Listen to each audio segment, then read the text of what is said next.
কোরবানির হাটে উঠতে প্রস্তুত প্রাকৃতিক উপায়ে মোটা তাজা করা গরু। খামারি ও গৃহস্থরা ক্ষতিকর হরমোন ব্যবহার না করায় সেগুলোর কদরও বাড়ছে।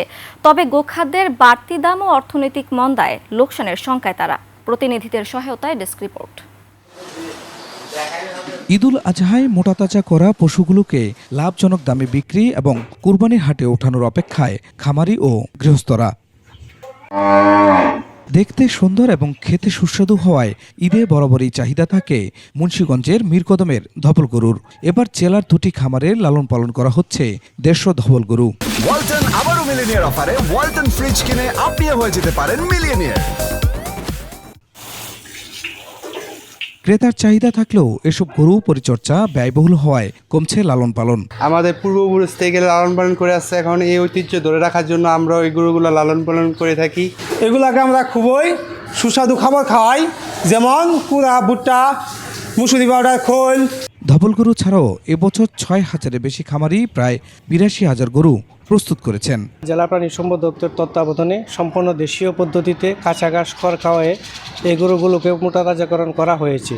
মেহেরপুরে 1,70,000-এর বেশি গরুকে প্রস্তুত করেছে 345টি বাণিজ্যিক খামার সহ 28,000 ব্যবসায়ী। জেলার চাহিদা 90,000। কোনো ইনজেকশন বা ফিড বা কোনো অন্য কোনো কিছু দেওয়া নেই, দেশীয় খাবার। গরু পুষি এখন আর খুব একটা লাভবান হওয়া যাচ্ছে না, খাবারের দাম বেশি, খরচ বেশি।